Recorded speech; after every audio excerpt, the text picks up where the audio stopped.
So the next step of our bag is to make the casing and attach it to our bag. So this is the thing that the drawstring goes through. So to start out with, you'll need your casing piece, and then later on you'll need your bag body piece.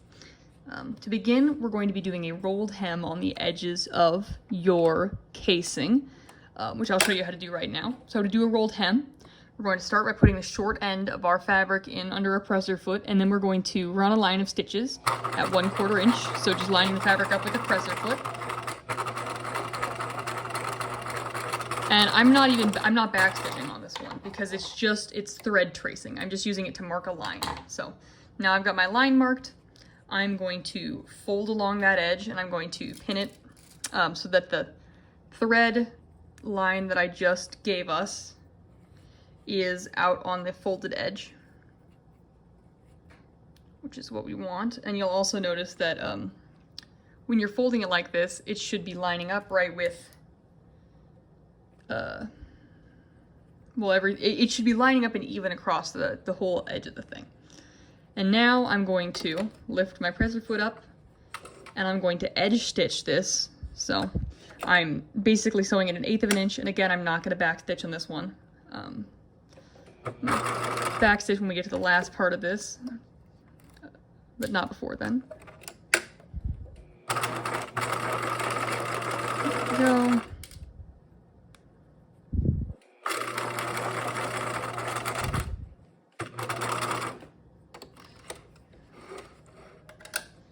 And so now that I've got this done, what I want to do is I want to trim down this edge of my fabric and clip any loose threads that are lingering on the back.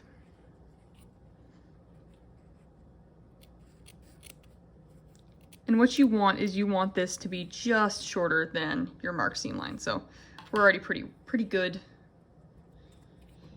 And I'm gonna clip some threads. Okay, and now I'm gonna fold this over one more time, and then I'm gonna top stitch this down.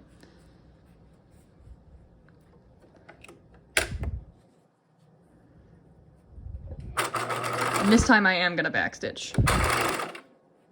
So this is the permanent one.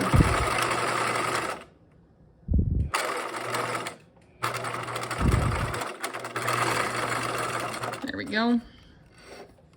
And so from the right side, you should have a really crisp and stylish line, and from the back side, you've got a couple lines, because that's just how a rolled hem works.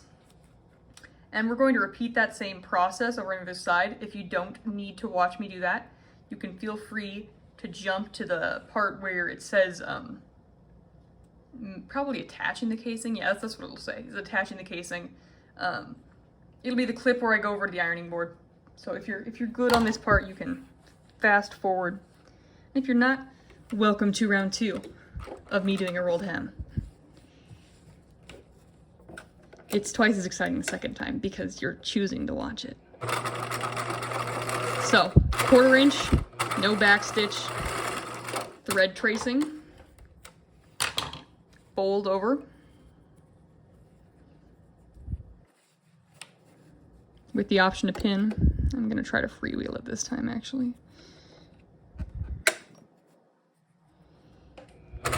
Edge stitch at 1/8 of an inch, so right at the edge of the presser foot. No back stitch on that one either. Clip, and then you can trim everything. So I will do that. The biggest thing is you want to be clear of this, which mine already is. And then I'm going to fold it over one more time and then top stitch.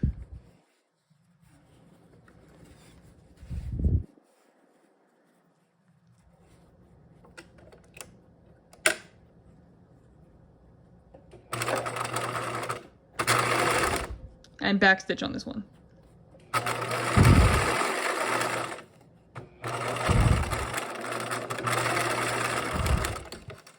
There we go, and it looks really nice from our right side, and it is a very classy rolled hem.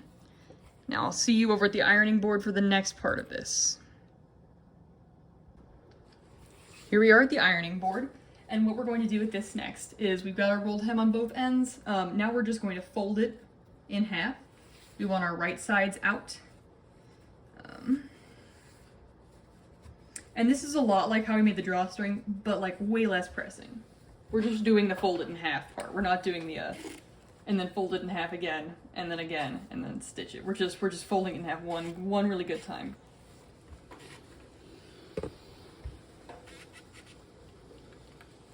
Go. We're gonna scoot it down.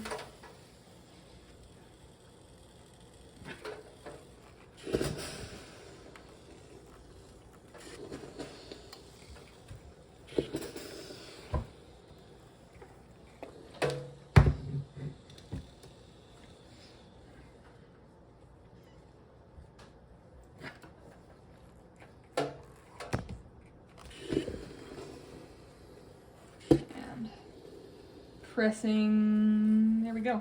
I think that's basically good enough. I'm gonna do the very end. And then next we're going to need our bag body, as well as this casing and some pins. So if you don't have those with you, grab them.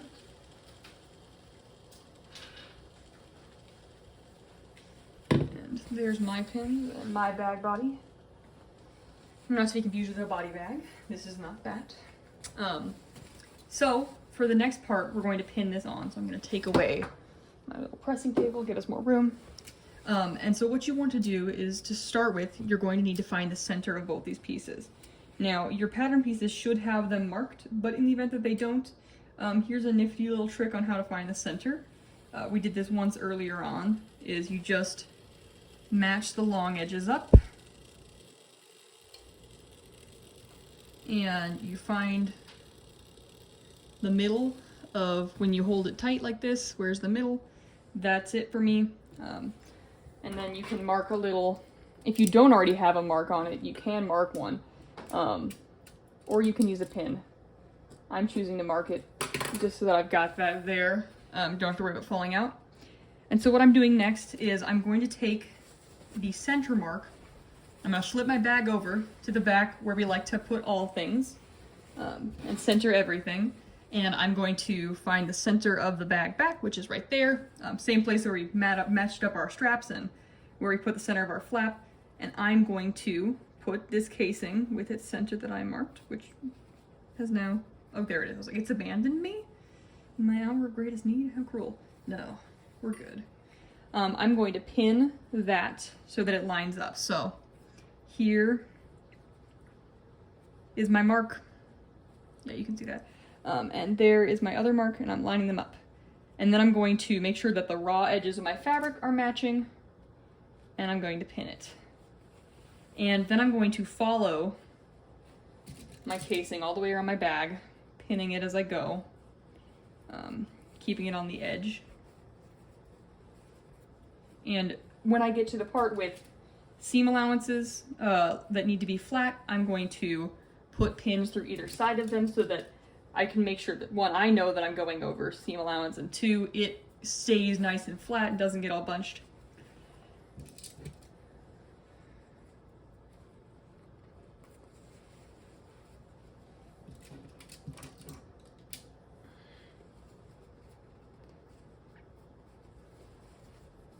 There's another seam allowance.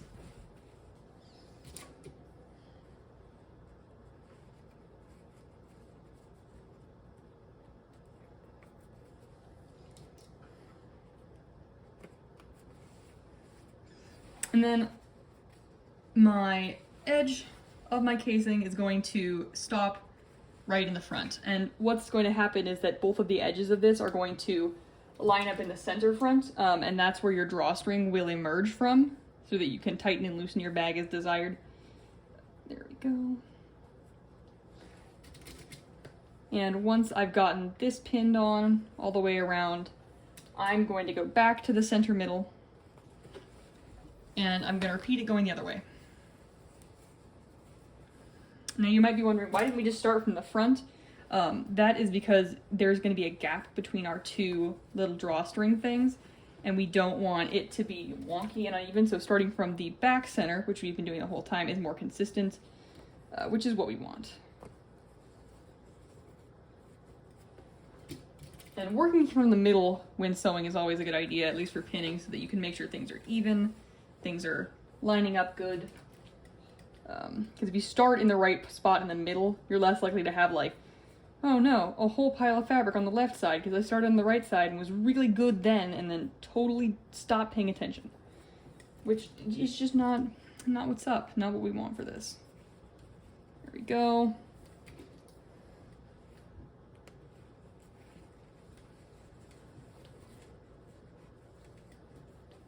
All right.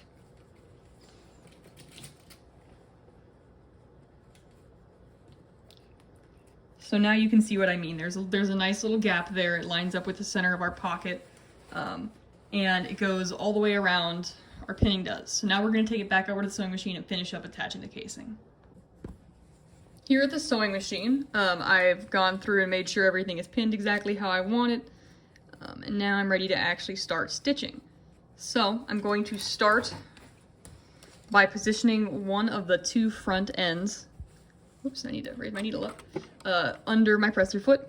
I'm starting with this one. And actually this will be the one we start with too, because otherwise it's not going to work because you'd have to go backwards. So it will be eventually the right side of your bag.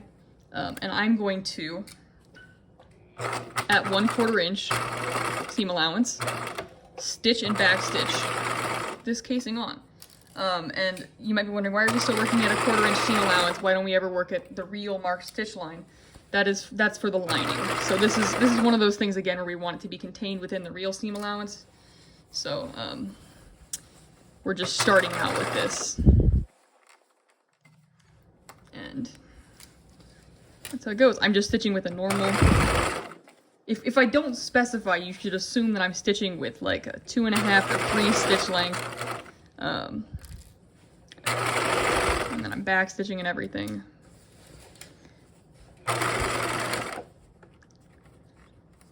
It makes me laugh a little bit when I rewatch these videos because when I say back stitch, it kind of sounds like bag stitch, which is, they're all bag stitches because they're going on a bag. So those are the thrilling thoughts that go through my head when I'm editing these for you guys.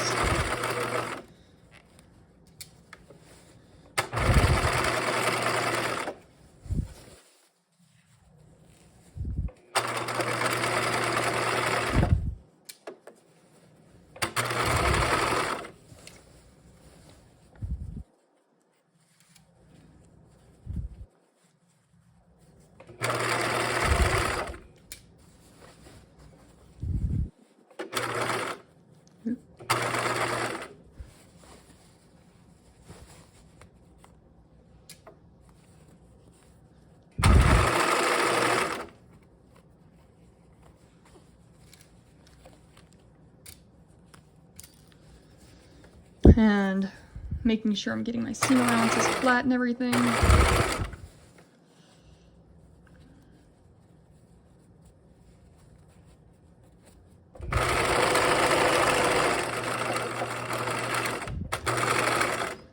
All right, and back stitching at the end, and there we have it. So your casing is currently attached like this. It will be flipped up, but right now it is basted on, and that is all for this video.